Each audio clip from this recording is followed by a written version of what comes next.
আসসালামু আলাইকুম সবাইকে। আমি জান্নাত সুমা সিম্পল লাইফস্টাইল ব্লগে সবাইকে স্বাগত জানাই। আশা করি অন্য একটি ব্লগের মতো আজকের ব্লগটি আপনাদের ভালো লাগতে পারে।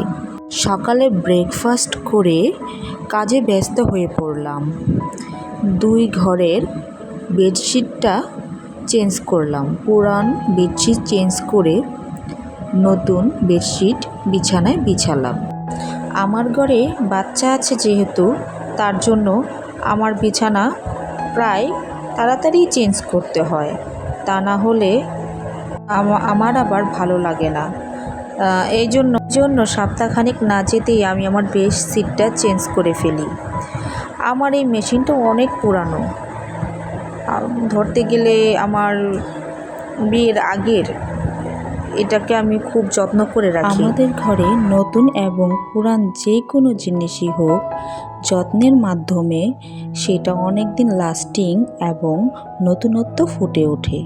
এই জন্য আমার মেশিনটা কিছুটা নতুনের মতন রয়েছে। আর উপরের যে বাক্সটা আছে, মানে কাভার বাক্স, সেই কাভার বাক্সটা আমার বাচ্চা ভেঙে চুরে নষ্ট করে ফেলছে। তো আমাদের গৃহিণীদের প্রতিদিনই কাজ করতে হয়, ঘর গোছানো, এগুলো আমাদের প্রতিদিনের নিয়মিত কাজ। এগুলো একটু একটু করে করলে তাহলে আর কষ্ট হয় না। না হলে একেবারে যদি হাত দেওয়া হয় কাজে, তাহলে আমাদের পরিশ্রমটা একটু বেশি পড়ে যায়।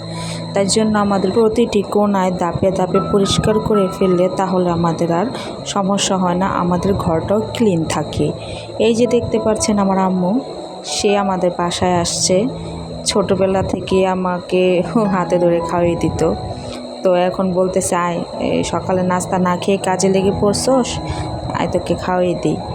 তো আমি আবার বলছি যে না, আমি কাজ শেষ করে খাবো। যদি এখন কাজ শেষ না করে খাবার খাই তাহলে আর শরীর অলসতা কাজ করবে আর ঘরের কাজ করতে ইচ্ছে করবে না।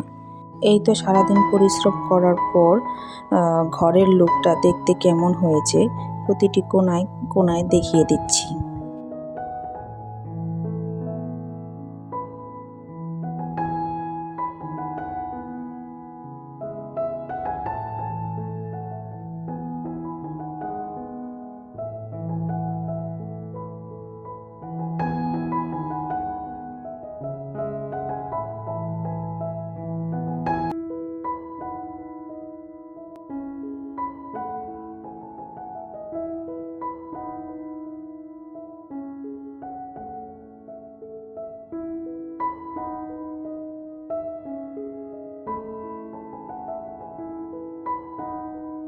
তো কাজ শেষে আজকে দুপুরে অফ ক্যামেরাতে কাচ্চি বিরিয়ানি রান্না করেছিলাম, বৃষ্টি হয়েছে তাই।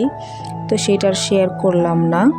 তো দুপুরের খাবার এই যে রেডি করে টেবিলে সাজিয়ে নিয়েছি, এখন দুপুরের খাবার খাবো। এই তো খাবার শেষে এখন হলুদ মরিচ এবং টুকিটাকি জিনিসপত্র সন্ধ্যার দিকে গুছিয়ে নিলাম। বয়ামগুলোতে সব হলুদ মরিচগুলো রিফিল করে নিলাম। এই তো